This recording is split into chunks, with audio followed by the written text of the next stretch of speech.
आकाशवाणी भोपाल से प्रस्तुत हैं प्रादेशिक समाचार।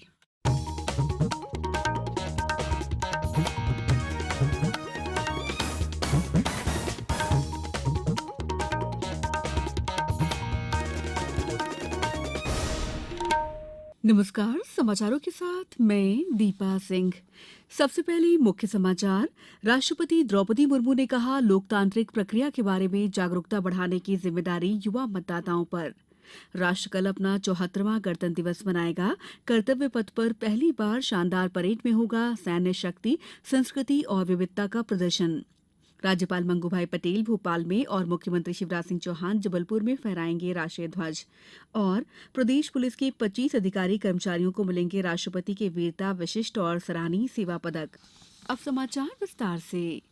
राष्ट्रपति द्रौपदी मुर्मू ने कहा है कि लोकतांत्रिक प्रक्रिया के बारे में जागरूकता बढ़ाने की जिम्मेदारी युवा मतदाताओं पर है। नई दिल्ली के मानेकशा केंद्र में निर्वाचन आयोग के 13वें राष्ट्रीय मतदाता दिवस पर समारोह को संबोधित करते हुए उन्होंने कहा कि युवा अब चुनाव प्रक्रियाओं में सक्रिय रूप से भाग ले रहे हैं, जो लोकतंत्र के लिए एक अच्छा संकेत है। राष्ट्रपति ने कहा कि महिला मतदाताओं की संख्या बढ़ी है और ये भारतीय लोकतंत्र के लिए एक बड़ी उपलब्धि है। उन्होंने पहली बार मतदान करने वाले 5 युवाओं को वोटर कार्ड भी वितरित किए। राष्ट्रपति द्रौपदी मुर्मू ने 2022 में हुए चुनावों के लिए किए गए उत्कृष्ट प्रदर्शन के लिए राज्य और जिला स्तर के अधिकारियों को राष्ट्रीय पुरस्कार भी वितरित किए। राष्ट्रपति ने इलेक्ट्रॉनिक मीडिया श्रेणी में मतदाता जागरूकता और शिक्षा के लिए एक उत्कृष्ट अभियान चलाने के लिए आकाशवाणी समाचार को राष्ट्रीय मीडिया पुरस्कार से भी सम्मानित किया। आकाशवाणी के समाचार सेवा प्रभाग की महानिदेशक डॉ वसुधा गुप्ता ने राष्ट्रपति से राष्ट्रीय मीडिया पुरस्कार प्राप्त किया। राज्यपाल मंगूभाई पटेल ने आज भोपाल में राष्ट्रीय मतदाता दिवस पर प्रदर्शनी का शुभारंभ किया। उन्होंने उपस्थित जन को मतदाता शपथ भी दिलाई। निर्वाचन कार्य में सम्मिलित उत्कृष्ट कार्य करने वाले अधिकारी कर्मचारियों को सम्मानित किया गया। राज्यपाल ने भारत निर्वाचन आयोग द्वारा की गई विभिन्न प्रतियोगिताओं के विजेताओं को पुरस्कृत किया। राष्ट्रपति द्रौपदी मुर्मू 74वें गणतंत्र दिवस की पूर्व संध्या पर अब से कुछ देर बाद राष्ट्र को संबोधित करेंगी। इसका प्रसारण प्रादेशिक समाचारों के तत्काल बाद शाम 7 बजे से आकाशवाणी के संपूर्ण राष्ट्रीय नेटवर्क पर किया जाएगा। राष्ट्र कल अपना 74वां गणतंत्र दिवस मनाएगा। इस अवसर पर इंडिया गेट के पास पुनर्निर्मित कर्तव्य पथ पर पहली बार शानदार परेड में देश की अनेकता में एकता की झलक देखने को मिलेगी। पहले इसे राजपथ के नाम से जाना जाता था। परेड में देश की सैन्य शक्ति, संस्कृति और विविधता का प्रदर्शन होगा। इस बार कर्तव्य पथ पर बैठने की व्यवस्था में भी बदलाव किया गया है। गणतंत्र दिवस पर मिस्र के राष्ट्रपति अब्देल फत्ताह अल सीसी मुख्य अतिथि होंगे। गणतंत्र दिवस परेड पूर्व निर्धारित कार्यक्रम के अनुसार सुबह 10 बजे शुरू होगी।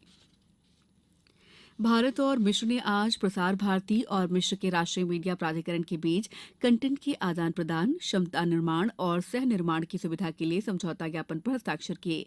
केंद्रीय सूचना एवं प्रसारण तथा युवा कार्यक्रम और खेल मंत्री अनुराग सिंह ठाकुर और मिस्र सरकार के विदेश मंत्री सामेह हसन शौकरी ने समझौता ज्ञापन पर हस्ताक्षर किए।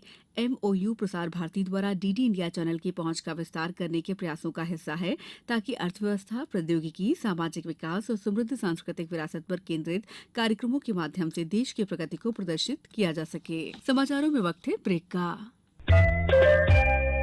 ये समाचार आप आकाशवाणी भोपाल से सुन रहे हैं। हमारे समाचारों को अब आप कभी भी और कहीं भी अपनी सुविधा के अनुसार सुन सकते हैं। ये समाचार बुलेटिन YouTube, ट्विटर और फेसबुक पर AIR न्यूज भोपाल पेज पर भी सुने जा सकते हैं। इसके अलावा आप हमारी वेबसाइट newsonair.nic.in पर अथवा AIR न्यूज ऐप पर भी समाचार सुन सकते हैं। ब्रेक के बाद समाचारों में आपका एक बार फिर स्वागत है।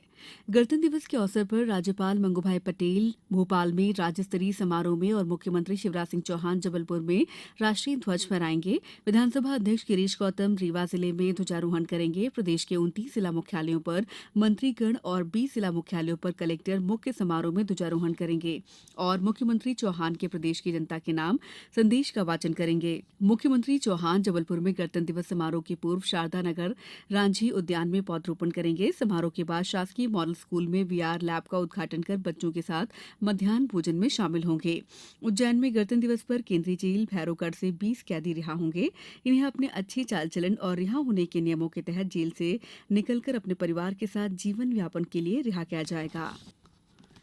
मध्य प्रदेश पुलिस के 25 कर्तव्यनिष्ठ अधिकारियों और कर्मचारियों को केंद्रीय गृह मंत्रालय द्वारा राष्ट्रपति की वीरता, विशिष्ट और सराहनीय सेवा पदक गणतंत्र दिवस 2023 प्रदान करने की घोषणा की गई है।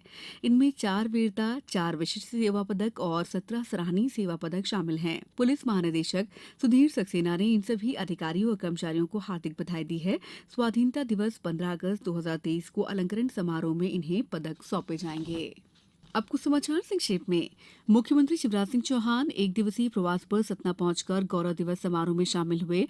मुख्यमंत्री ने बीटीआई मैदान में आयोजित समारोह में 400 करोड़ 83,83,000 रुपए के 58 निर्माण कार्यों का लोकार्पण और शिलान्यास किया। केंद्रीय सामाजिक न्याय और अधिकारिता मंत्री डॉक्टर वीरेंद्र कुमार ने अपने संसदीय क्षेत्र जिला छतरपुर स्थित श्री कृष्णा विश्वविद्यालय में विद्यार्थियों से आने वाले कल के लिए चर्चा बदलते भारत की तस्वीर में युवाओं की भूमिका के संबंध में चर्चा की। कटनी में राष्ट्रीय मतदाता दिवस पर मतदाताओं को मताधिकार का प्रयोग करने की शपथ दिलाई गई।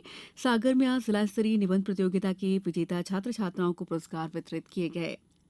सीहोर में आज 1,445 क्विंटल लहसुन की आवक हुई। नए लहसुन की आवक शुरू होने के साथ ही लहसुन के दामों में भी उछाल आ गया है।